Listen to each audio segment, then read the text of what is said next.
Hello friends, मैं सुमित पुनिया एक बार फिर आप सभी का अपने यूट्यूब चैनल नौकरी क्लासेस में एक बार फिर तहे दिल से स्वागत करता हूं। आज हम स्टार्ट करेंगे किस्त पर आधारित प्रश्न। किस्त पर आधारित प्रश्न, ठीक है। आज की हमारी टाइप होगी किस्त पर आधारित प्रश्न। इन दोनों इसको क्या कर सकते हैं, हम दो सब टाइप में बांट सकते हैं। दो सब टाइप में, एक तो क्या होती है दर ज्ञात करना और एक होता है मूलधन ज्ञात करना, ठीक है। एक तो दर ज्ञात करना और एक होता है मूलधन ज्ञात करना। स्टार्ट करते हैं हम दर ज्ञात करने से। तो फर्स्ट क्वेश्चन करते हैं, एक बार इसको मिटा सकते हैं। क्वेश्चन नंबर एक व्यक्ति किसी पेन को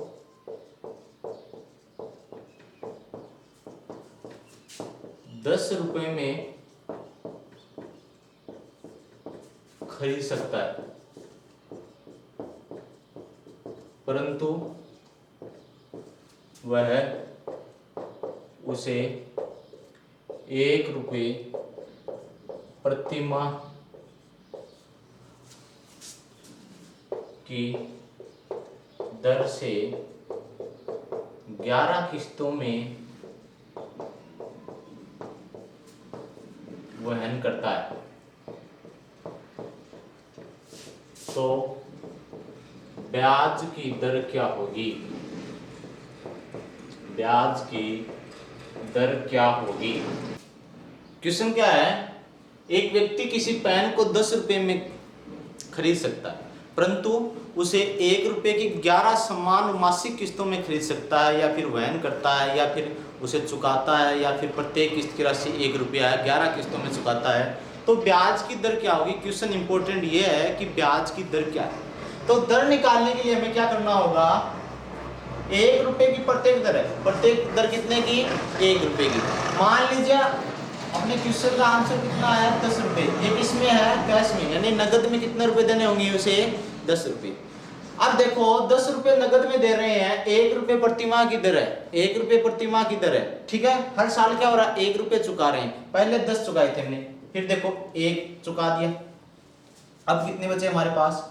9 में से 1 वापस चुका दिया, कितने बचे? 8। फिर 8 में से 1 वापस चुका दिया, फिर 7 में से 1 वापस चुका दिया, फिर 6, फिर 5, फिर 4, 3, 2, 1 और 0, ठीक है। एक एक चुकाते जा रहे हैं, 1 1 1 1 1 2 3 4 5 6 7 8 9 10 और 11 किस्त कितने लगी हमारे पास? 11। और इन सब का योग करना में 1 से लेकर 10 तक की संख्याओं का योग कितना होता है? 10 गुणा n इंटू n प्लस 1 बट्टा 2, 10 गुणा 11 बट्टा 2। 10 को 2 का भाग कितनी बार? 5 बार। 11 पंजे 55। तो 1 से 10 तक की संख्याओं का योग कितना?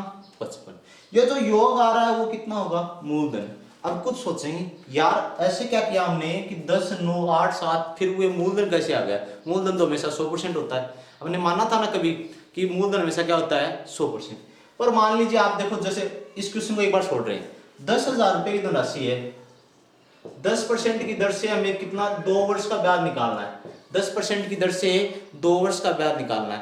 तो आप क्या करोगे? 10 गुणा 2 यानी 20% निकाल लेंगे। या फिर आप ये भी कर सकते हैं ना, 10,000 का 10% प्लस 10,000 का 10%, 10,000 का 10% प्लस 10,000 का 10%, 2 बार भी काउंट कर सकते हैं। उसी टाइप से ये है, पहले 10 रुपए पर थे 1 रुपया, फिर 9 रुपए पर 1 रुपया, फिर अगले वर्ष 8 रुपए ब्याज लगा, फिर अगले वर्ष 7 रुपए पर, क्योंकि 1 रुपया चुकाता जा रहा है। तो ब्याज की दर, जैसे मान लीजिए आपने पहले 10,000 रुपए लिए किसी से, अगले वर्ष 2,000 और ले लिए, 12,000 पर ब्याज लग रहा है, फिर 13,000 ले लिए हमने, फिर 14,000 ले लिए, ऐसे काउंट करते हैं तो अलग अलग ब्याज लगेगा उस पर। तो इसलिए हमने कुल टोटल धन निकाल लिया, कितना है? 55,000, ठीक है। 55,000 सॉरी 55, टोटल धन कितना है? 55, ठीक है। 55 टोटल धन है। और हम ब्याज निकालने के लिए क्या फॉर्मूला अप्लाई करते हैं वो आपको याद होगा, मूलधन गुणा दर गुणा समय। मूलधन कितना? 55, दर हमें पता नहीं, क्या मानेंगे? x मानेंगे। और समय कितने वर्ष? कितने वर्ष नहीं है, अब की बार क्या है? माह। ये किस्त किस में है, माह में है। एक माह की किस्त है कितने महीनों पर, 1/12। वर्ष का कौन सा हिस्सा होता है, एक माह 12वां हिस्सा, और गुणा बट्टा में दर का प्रतिशत हटाने के लिए बट्टा 100। अब देखो 5 का भाग इसमें 11 बार, इसमें कितनी बार, 20 बार, और कुछ कैंसिल आउट हो रहा है क्या, नहीं हो रहा, ठीक है। और बराबर क्या आ रहा है ब्याज हमारे पास, 1 रुपया, क्योंकि 10 रुपया खरीद सकते थे, 1 रुपए की 11 किस्तों में चुकाएंगे तो 11 रुपए देने होंगे, तो 10 और 11 का अंतर कितना होगा, 1 रुपया। तो ब्याज कितना आ रहा है हमारे पास, 1 रुपया। कैसे आए, 1 गुणा 11 माइनस 10, ठीक है। 1 को 11 से गुणा किया, 11 रुपए माइनस 10 किए तो 1 रुपया हमारे पास क्या रहा है, ब्याज का आ रहा है। इससे क्या बन गया हमारे पास, 1 रुपया। 1 रुपया ब्याज का आ रहा है, 1 रुपये से कोई मतलब नहीं है हमें, एक को इसके काउंट करो या फिर नीचे काउंट करो, कोई मतलब नहीं है। अब देखो 11x, ये इस साइड में जाएंगे तो गुणा में चले जाएंगे, 20 गुणा 12 कितना होता है, 240। x बराबर कितना होगा, 240 बट्टा 11, 240 बट्टा 11, 11 दूनी 22, कितने बचे 2, 0 20, 11 एकम 11, कितने बचे 9 बट्टा 11, 21 सही 9 बट्टा 11%। ब्याज की दर क्या होगी, 21 सही 9 बट्टा 11%, ठीक है, ध्यान रखना। नेक्स्ट क्वेश्चन करते हैं।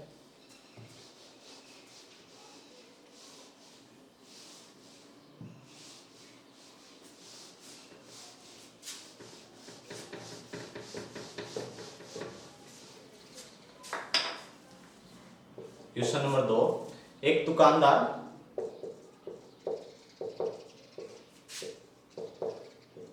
एक मोबाइल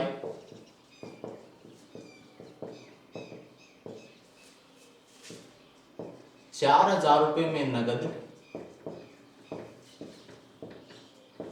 परंतु यदि उसे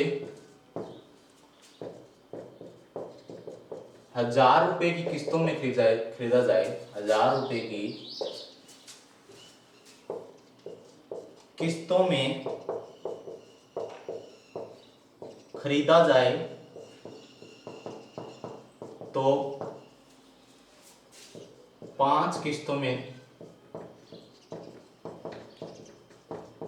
देय है जो वार्षिक हैं, जो वार्षिक हैं, तो ब्याज की दर क्या होगी, ब्याज की दर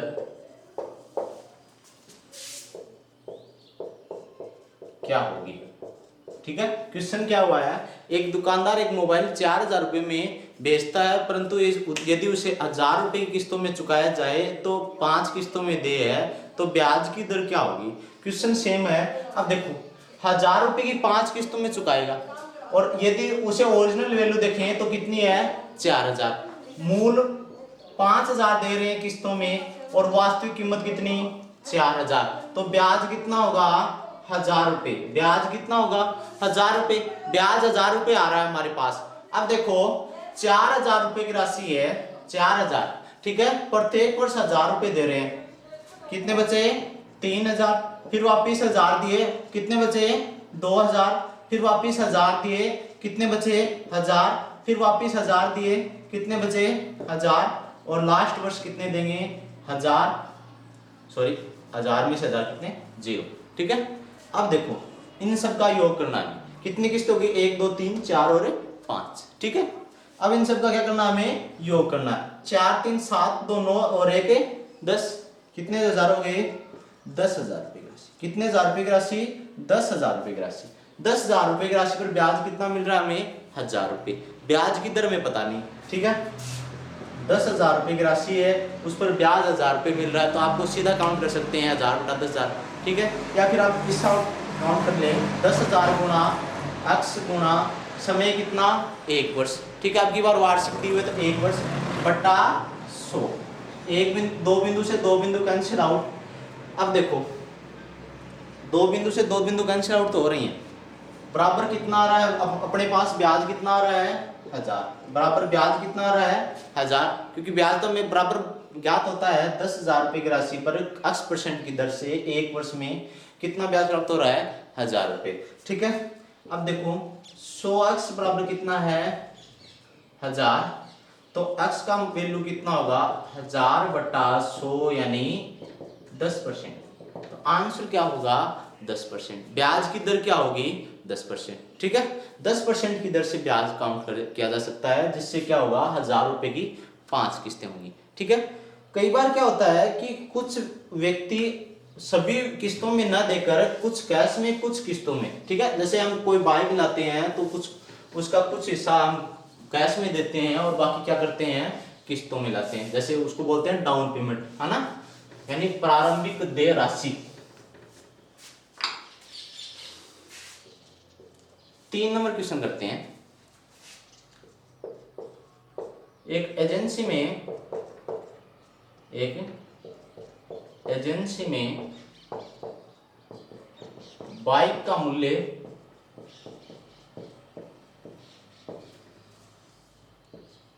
50,000 रुपये, 50,000 रुपये, यदि उसे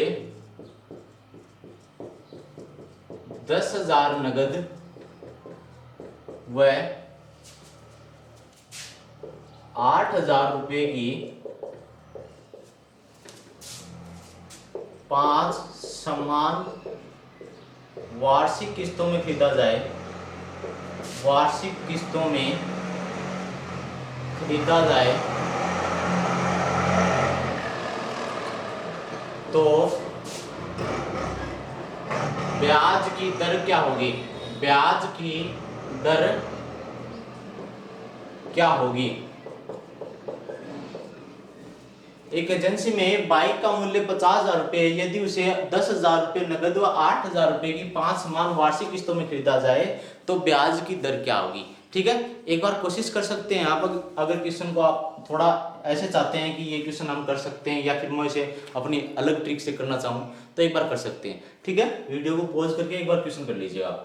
अब हम देखें कि 50,000 रुपये की धनराशि थी, 10,000 नगद दे दिए, कितने बचे, 40,000। प्रत्येक किस्त कितने की, 8,000 की। 8,000 रुपये की प्रत्येक किस्त है, सॉरी ये 5 समान किस्तों की जगह 6 समान किस्तें लेना, 6 समान वार्षिक किस्तों में, क्योंकि राशि फिर ब्याज नहीं होगा, उस पर क्या होगा, 0% ब्याज होगा। पर अगर हम 6 समान वार्षिक किस्तें करें तो ब्याज काउंट कर सकते हैं। ठीक है, अब 50,000 रुपये की राशि है, 10 नगद और फिर 8,000 की 6 किस्त। तो ब्याज काउंट करने के लिए क्या किया हमने, 10,000 प्लस 8,000 गुना 6, ये तो हो गया जो हमने चुकाया, माइनस 50,000 उसका क्या था, वास्तविक मूल्य, उसका क्या था, वास्तविक मूल्य, वास्तविक 8,000 रुपये। 8,000 रुपये क्या है उसके ब्याज के, ब्याज के कितने रुपए हैं, 8,000 रुपये। अब मूलधन ज्ञात करें, 50,000 रुपये को नहीं लेंगे, अब की बार मूलधन में क्या नहीं लेंगे, 50,000। मूलधन हमेशा जो कैश चुकाया हुआ उसके बाद जिस पर किस्त काउंट हो रही है, 50,000 रुपये की राशि थी, 10 नगद दे दिए, कितने बचे, 40,000 रुपये। तो मूलधन हमारे किससे स्टार्ट करेंगे, 40,000 से, क्योंकि 40,000 रुपये ब्याज लगेगा तो ब्याज 40,000 स्टार्ट करेंगे। प्रत्येक किस्त कितने की, 8,000 की, 32,000।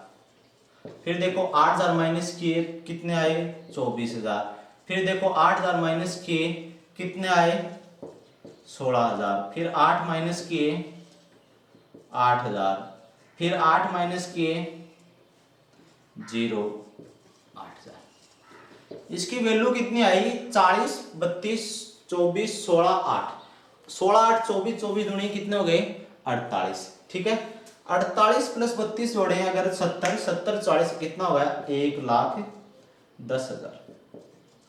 कितना हो गया, 1,10,000। मूलधन कितना आ रहा हमारे पास, 1,10,000। ये क्या हमारे पास है, मूलधन। तो ब्याज बराबर क्या होता है, ब्याज कितना दिया हुआ है, 8,000। 8,000 बराबर क्या है, मूलधन 1,10,000 गुणा दर हमें पता नहीं है, क्या मान ली, x, और समय कितना 1 और बटा 100। 1,10,000 रुपये की धनराशि पर किसी दर से 1 वर्ष में कितना हो रहा है, 8,000। ठीक है, 100 दो बिंदु से दो बिंदु कैंसिल आउट। 1100 x बराबर कितना है, 8,000। 1100, x बराबर कितना है 8000। तो x की वैल्यू कितनी होगी 8000 बट्टा 1100। या फिर इसे ऐसे भी काउंट कर सकते हैं, दो बिंदु से दो बिंदु कैंसिल आउट, पर आपको करना नहीं है तो ऐसे कर सकते हैं, दो बिंदु से यहाँ पे दो बिंदु कैंसिल आउट हो जाएंगे। 80 में 11 का भाग दें तो 11 गुणा 7 77, कितने बचे 3 बटे 11, 7 से 3 बटा 11% क्या हो गया हमारे पास दर x की वैल्यू। तो x किसका मान रखा था हमने दर का, ठीक है। यहाँ पर x मानना होगा, इसका कोई इलाज नहीं, आपके पास कोई इलाज हो तो मुझे बताना, ठीक है। मुझे हर समय कुछ ना कुछ सीखने की चाह रहती है, अगर आपके पास कुछ बेटर है तो मुझे बताना, ठीक है।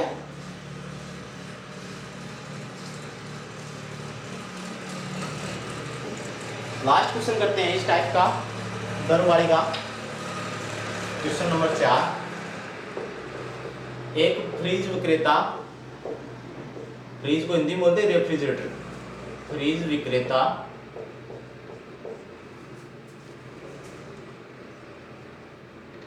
किसी फ्रिज को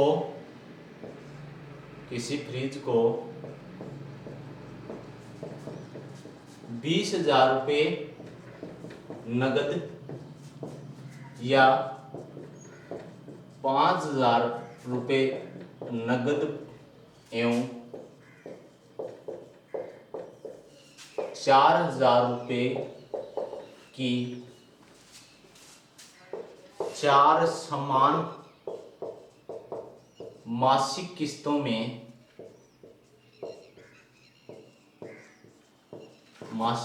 में बेचता, तो विक्रेता के ब्याज की दर क्या होगी, विक्रेता के ब्याज की दर क्या होगी। अब देखो, कोई रेफ्रिजरेटर वाला है, जो फ्रिज वाला है, वो क्या करता है कि यदि उसके कैश में लें तो 20,000 रुपये या फिर 5,000 रुपये नगद दो और 4,000 रुपये की 4 समान मासिक किस्तें। यहाँ पर ध्यान रखना मासिक किस्तें ना कि वार्षिक किस्तें, ठीक है। मासिक किस्तों में यहाँ पर सूत्र में क्या रखना था 1/12, क्योंकि मास वर्ष का कितना होता है 1/12 भाग, ठीक है। इसलिए क्या करेंगे हम मासिक किस्तें काउंट करनी है। मासिक किस्तें काउंट करने के लिए पहले हम याद करते हैं ब्याज। ब्याज कितना हो रहा है हमारे पास 5,000 तो नगद दे रहा है, प्लस 4,000 की 4 किस्तें, 4,000 गुना 4, 4 चौको 16 प्लस 5 21, कैश में कितने देने थे 20,000, तो कितना हुआ 1,000 रुपये। अगर किस्तों में दे तो 21,000 और कैश में दे तो 20,000, तो कितना ब्याज प्राप्त हो रहा है हमारे जो विक्रेता उसको कितना ब्याज प्राप्त हो रहा है 1,000 रुपये। 1,000 रुपये ब्याज प्राप्त हो रहा है किस पर, जो हमारा मूलधन होगा। मूलधन निकालने के लिए हम क्या करेंगे, अब देखो 20,000 रुपये की धनराशि 5,000 नकद दे दिए, तो मूलधन कितने पर ब्याज लगेगा 15,000। 15,000 माइनस कितना करना है 4,000, फिर वापिस 4,000, फिर कितने बचे 11,000, माइनस कितना करना है 4,000, फिर देखो कितने हो गए 7,000, माइनस कितना करना है 4,000, फिर चौथे वर्ष क्या होगा 3,000, माइनस कितना 4,000। पहले वर्ष 15,000 ब्याज लगा, दूसरे वर्ष 11,000 पर, फिर तीसरे वर्ष 7,000 पर, चौथे वर्ष कितने लगा 3,000 पर। 4 किस्तें हो गई, ठीक है। इनका योग कर लेते हैं, 7 3 10, 10 प्लस 11 21, 21 प्लस 15 36,000। मूलधन कितना आ गया हमारे पास है 36,000। तो ब्याज कितना है 1,000, ब्याज बराबर मूलधन कितना 36,000 गुना दर कितनी x और समय कितना 1/12, क्योंकि महीना है साल नहीं है। महीना होगा तो बट्टा में 12, 2 महीने तो 2/12, 3 महीने तो 3/12, ठीक है। और परसेंटेज हटाने के लिए बट्टा 100, दो बिंदु से दो बिंदु कैंसिल आउट, 3 और 12 गुना 3 36, कितने आ रहे हैं यहाँ पर 30। 30x बराबर कितना है 1,000, 30x बराबर कितना है 1,000, तो x की वैल्यू कितनी होगी 1,000/30। एक बिंदु से एक बिंदु कैंसिल आउट, 100 में 3 का भाग दें तो 33 सही 1/3%, 33 सही 1/3% की साधारण ब्याज की दर से क्या कर रहा है मूलधन दे रहा है, ठीक है। यानी जो फीस दे रहा है वो उस पर ब्याज कितना संकलित कर रहा हो 33 से 1/3% या फिर 33.33%। दर एक व्यक्ति 10% साधारण ब्याज की दर से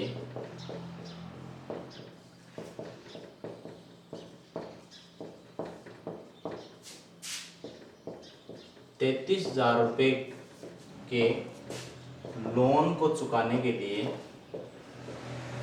लोन को चुकता करने के लिए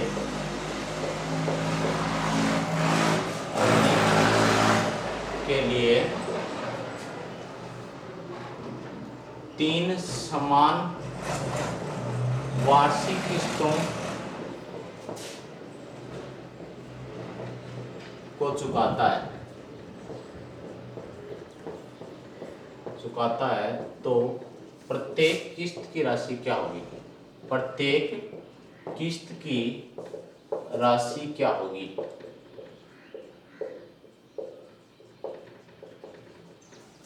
एक व्यक्ति 10% साधारण ब्याज की दर से 33,000 रुपये की धनराशि को चुकाता है तो कितने किस्तों में? 3 समान वार्षिक किस्तों में चुकाता है तो ब्याज की दर नहीं, प्रत्येक किस्त की दर राशि क्या होगी? प्रत्येक किस्त की राशि निकालने के लिए हमें क्या करना होगा? 10% की दर है और 33,000 रुपये राशि। मान लीजिए पहली किस्त हमने मान ली 100 की, फिर अगली मान ली हमने 110 की,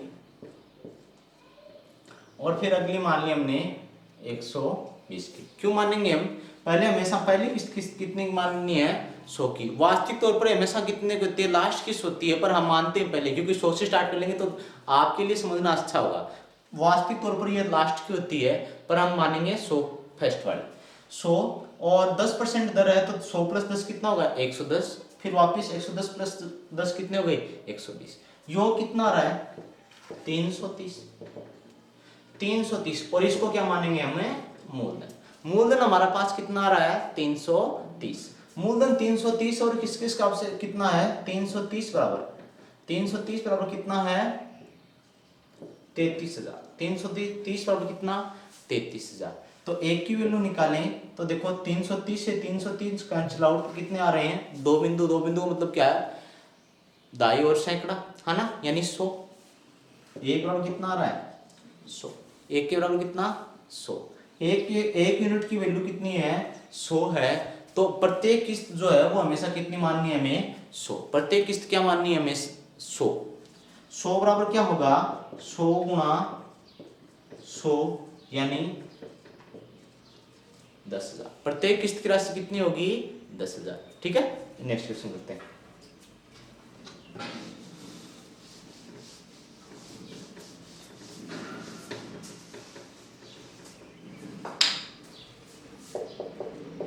एक व्यक्ति 7% साधारण ब्याज की दर से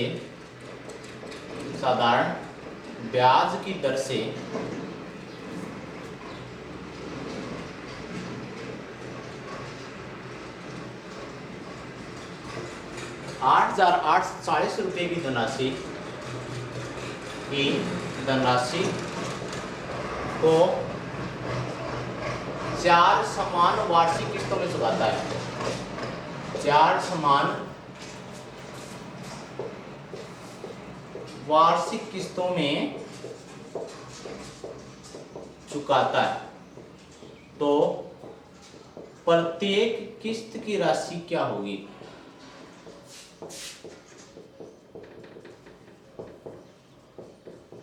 प्रत्येक किस्त की राशि क्या होगी? ठीक है, क्वेश्चन ये निकालना में एक व्यक्ति 7% साधारण ब्याज की दर से 8,840 रुपये की धनराशि को 4 समान वार्षिक किस्तों में चुकाता है तो प्रत्येक किस्त की राशि क्या होगी? हमें निकालने के लिए क्या करना होगा? 100% है, पहले वर्ष क्या मानेंगे? 100%। दूसरे वर्ष क्या मानेंगे? 100 प्लस 7 107। तीसरे वर्ष क्या मानेंगे? 107 प्लस 7 114। फिर चौथे वर्ष क्या मानेंगे? 114 प्लस 7 121। और इन सबका योग कितना आ रहा है? 100 100 100 400, 400 प्लस 21 दूनी 42, 442। यानी मूलधन हमारे पास कितना आ रहा है? 442। ठीक है, 442 की वैल्यू जो है वो कितनी हमारे पास? 8,840। 8,840।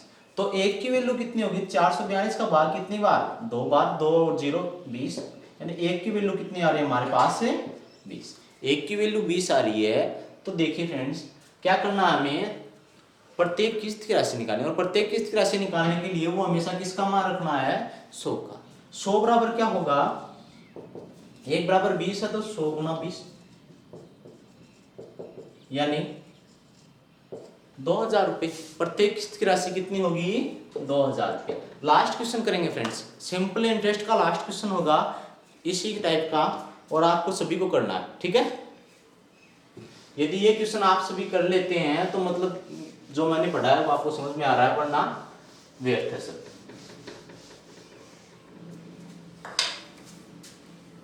क्वेश्चन नंबर 7,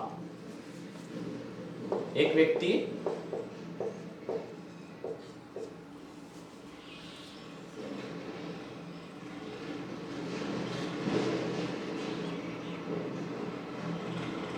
पाँच परसेंट साधारण ब्याज की दर से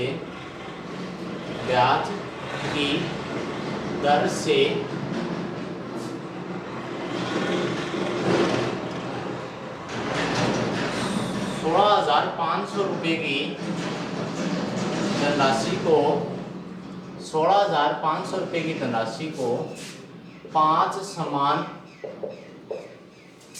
वार्षिक किस्तों में चुकाता है, 5 समान वार्षिक किस्तों में चुकाता है।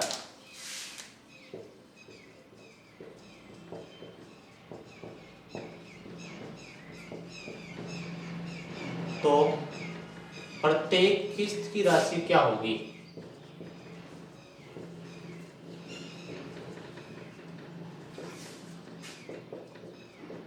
प्रत्येक किस्त की राशि क्या होगी। क्वेश्चन क्या दिया हुआ फ्रेंड्स, एक व्यक्ति 5% साधारण ब्याज की दर से 16,500 रुपए की धनराशि 5 समान वार्षिक किस्तों में चुकाता है, तो प्रत्येक किस्त की राशि क्या होगी। ठीक है, नॉर्मल क्वेश्चन है, हम करेंगे वापस उसी पैटर्न से। कितने किस्त है, 5 किस्त, और प्रत्येक किस्त की दर कितनी है, 5%, तो 100 + 5 105, फिर 105 + 5 110, फिर 110 + 5 115 और 120। इन सभी का योग देखें तो 15 दूनी 30, 30 + 20 50, 550। योग कितना आ रहा है, 550, यानी मूलधन कितना आ रहा है हमारा, 550।